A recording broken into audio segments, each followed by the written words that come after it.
శ్రీగురుభ్యో నమ. హరి ఓం. శ్రీమహాగణాధిపతయే నమ. శ్రీమహాసరస్వత్యై నమ. శ్రీగురుభ్యో నమ. హరి ఓం. అజ్ఞానతిమిరాంధస్య జ్ఞానాంజనశలాకయా చక్షుర్మీలితం येन తస్మై శ్రీగురవే నమః. విశ్వావసనామ సంవత్సర ఫలితాలు చెప్పుకుందాం. విశ్వావసనామ సంవత్సరం చైత్రశుద్ధ పాడ్యమి ఆదివారం 30/3/2025 అంటే 30వ తారీఖు మార్చి నెల 25వ తారీఖున రేవతి నక్షత్రయుక్త ఆ రోజున విశ్వావసనామ సంవత్సరం ప్రారంభమైంది. విశ్వావసనామ సంవత్సరం 6వ రాశి కన్యారాశి ఫలితాలు చెప్పుకుందాం. ఈ కన్యారాశికి కేతు బాగాలేడు. తర్వాత 7వ రాశిలో 6 గ్రహాలు చేరినాయి. ఈ 6 గ్రహాల వల్ల కూడా బాగా సమస్యలు ఇబ్బందులు ఎక్కువగా ఉంటాయి. గురువు బాగున్నాడు, కుజుడు బాగున్నాడు. అంటే 8 గ్రహాల్లో 6 గ్రహాలు పూర్తిగా బాగాలేవు. అయితే ఈ ఏప్రిల్ నెలలో మార్చి నెల 30వ తారీఖే మనకు సంవత్సరాది రావటం చేత మార్చి 30 నుంచి కూడా సంవత్సర ఫలితాలు చెప్పుకుంటున్నాం. ఈ 30వ తారీఖు రోజున 6 గ్రహాలు ఒక చోట చేరటం వల్ల ఈ రాశి వాళ్ళకి బాగా ఇబ్బందులు, బాగా సమస్యలు రావడానికి బాగా అవకాశం ఉంది. వ్యాపారస్తులకు కానీ, చదువుకునే పిల్లలకు కానీ, మోటార్ ఫీల్డ్ వాళ్ళకి కానీ, మరి డబ్బు వడ్డీలకు ఇచ్చేవాళ్ళు కానీ, వడ్డీలు తెచ్చేవాళ్ళకి కానీ చాలా ఇబ్బందులు, సమస్యలు, నష్ట కష్టాలు బాగా ఎక్కువగా కనబడుతున్నాయి. ఈ రాశిలో గురువు బాగున్నాడు, విద్య ఉద్యోగం బాగుంటుంది. కుజుడు బాగున్నాడు, ఆస్తులు కొనుక్కుంటానే చాలా బాగుంది. ఇది చాలా మంచి సమయం, చాలా బాగున్నది. ఇది చాలా బాగున్నప్పుడు కొన్ని ఎట్లా ఉంటాయంటే, ఎప్పుడు కూడా మంచి చెబితే ఎక్కడం చాలా కష్టంగా ఉంటుంది. చెడు అనేది చాలా తొందరగా వచ్చేస్తుంది. ఇప్పుడు ఏం చేస్తున్నారు? ఉద్యోగం చేస్తున్నారు. ఉద్యోగరీత్యా ప్రమోషన్ మంచి టైం అనుకోండి, ప్రమోషన్ వచ్చింది. ప్రమోషన్ రాగానే ప్రతి సాటి ఉద్యోగస్తులు ఏమంటాడని, ఇవాళ నీకు ప్రమోషన్ వచ్చింది, నువ్వు ముందుకే వెళ్ళిపోయినావు, మరి ఇక మాతో ఉండవు కదా, మరి మాకేదైనా పార్టీ. ఏమి చేయ పార్టీ అంటే మందే విందు తాగటం. వీడు ఎప్పుడూ తాగని వాడైనా సరే, నువ్వు తాగితే కానీ మేము తాగం.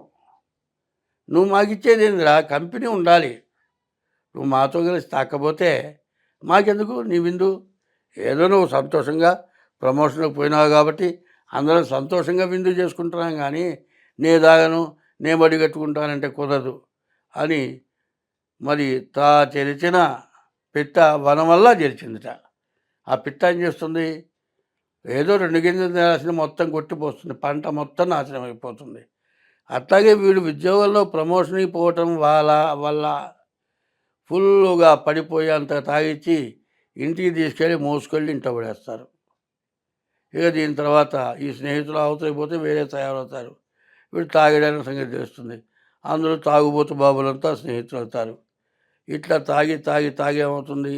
ఇంట్లో రూపాయి ఇవ్వకపోవటం, ఇంటికి రాకపోవటం, ఉద్యోగం కాగానే బార్లో పోవటం, కూర్చోవడం, తాగటం.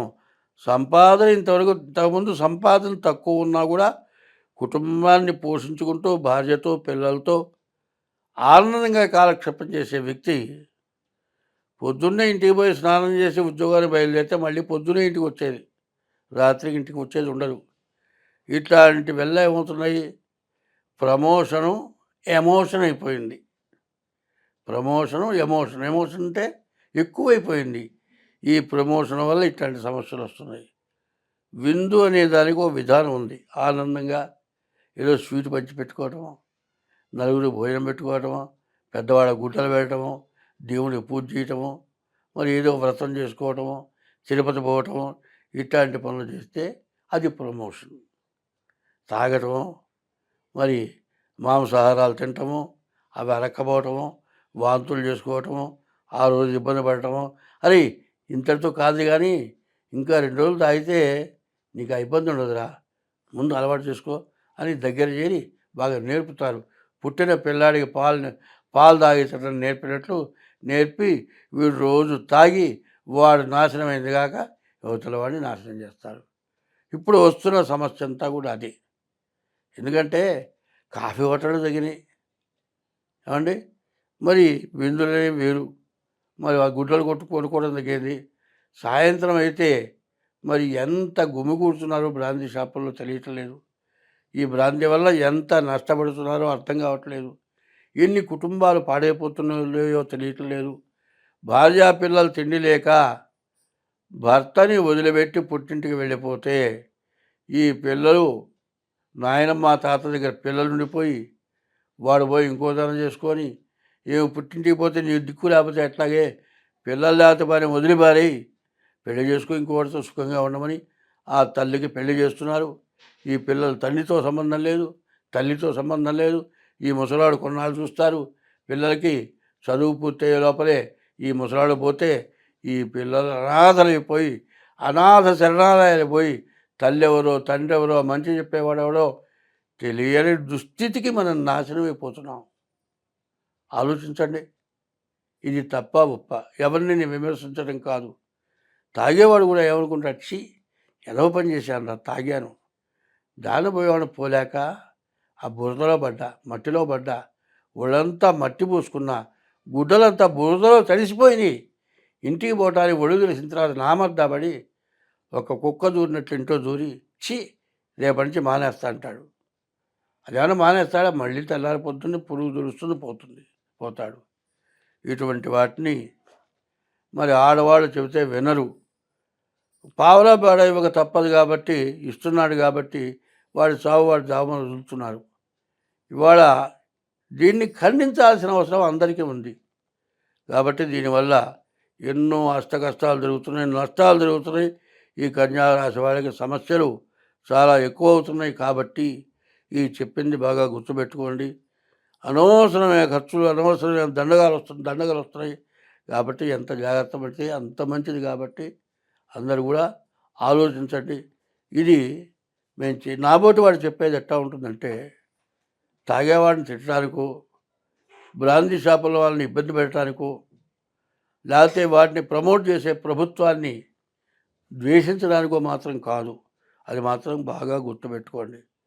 కాదు, మిగతా వాటి మీద వచ్చే పన్నులు పెంచండి, తప్పులేదు.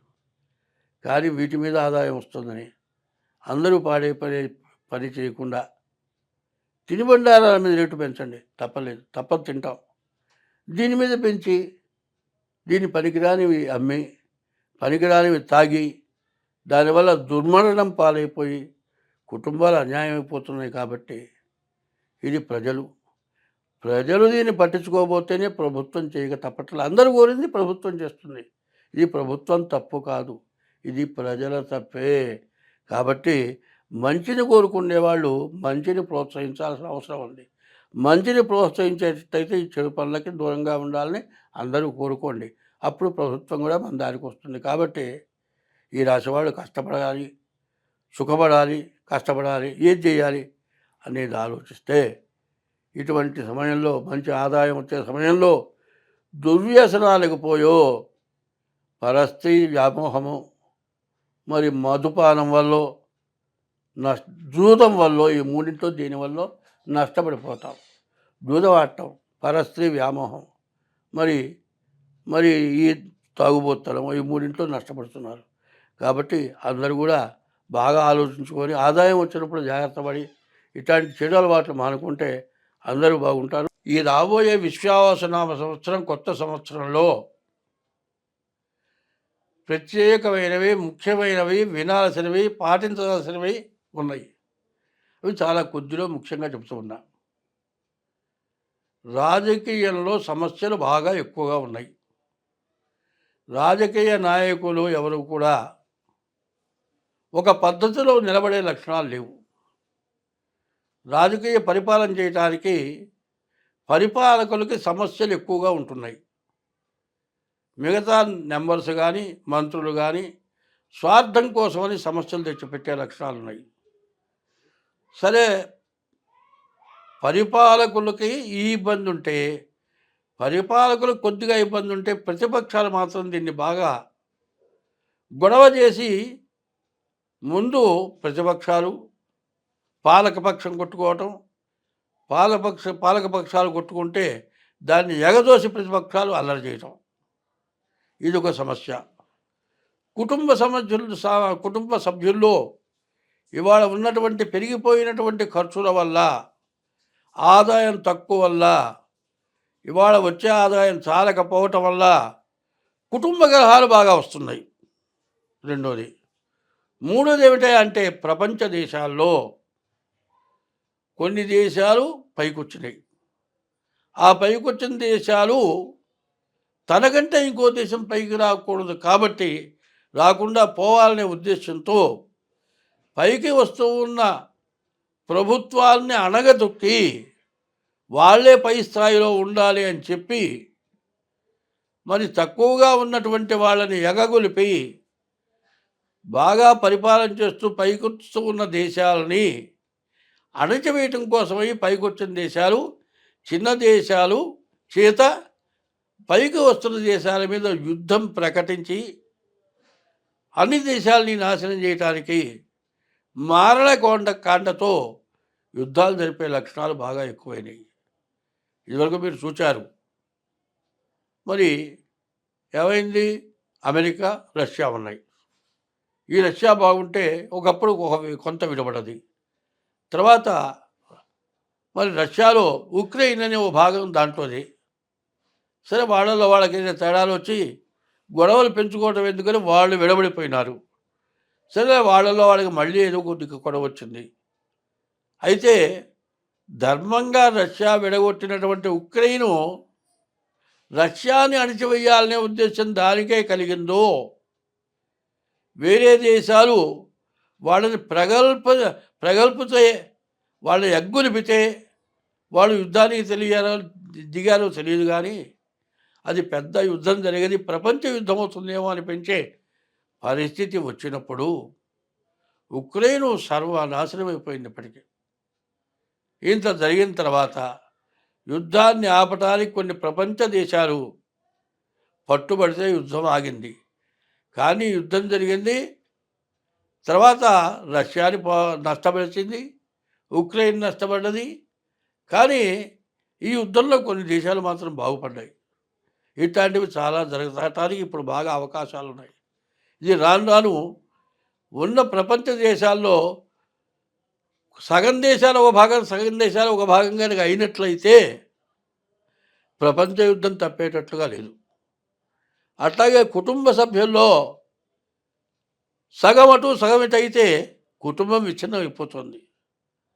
మన భారతదేశంలో పరిపాలకుల్ని అణచివేయటానికి ప్రతిపక్షాలు ఇబ్బంది పెట్టడమే కాక, పాలక పక్షంలో ఉన్నటువంటి కొంతమంది మంత్రులు కానీ నాయకులు కానీ వాళ్ళ స్వార్థానికి వాళ్ళకి తగినటువంటి ఆదాయం లేకపోవటం వల్ల పాలకపక్షంలో రెవల్యూషన్ వచ్చి పాలకపక్షాన్ని పనియటానికి ప్రయత్నాలు జరిగి ఇట్లాంటివి రకరకాలైన నష్టాలు రావడానికి బాగా అవకాశం కనపడుతోంది. కాబట్టి ప్రకృతి విపత్తులు బాగా రావటానికి, విపరీతమైన వర్షాలు, విపరీతమైన ఎండలు, నదులు పొంగటం, మునిగిపోవటం, మరి పంటలు నాశనమైపోవటం, తినటానికి తిండి లేక ఇబ్బంది పడటం, పండిన పంట చేతికి రాకపోవటం, కష్టపడేవాడికి అంతా కష్టం చేసి పెట్టుబడికి కూడా తగినటువంటి ఆదాయం పెట్టుబడిలో సగం కూడా రాకుండా ఇబ్బంది పడటం, పరిపాలకులు సహాయం చేయలేకపోవటం,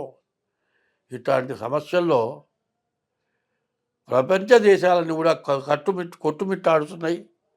మన దేశానికి కూడా అట్లాంటి ఇబ్బందులు వచ్చేటట్లుగా కనబడుతూ ఉన్నాయి. మన దేశం బాగా పైకి వస్తున్నది. ఇట్లాంటి టైంలో మన ఇబ్బందుల్ని ఇంకా అధికం చేసి ఇంకా కొంతమంది మనల్ని పడగొట్టడానికి సిద్ధంగా ఉన్నట్టుగా కనబడుతోంది.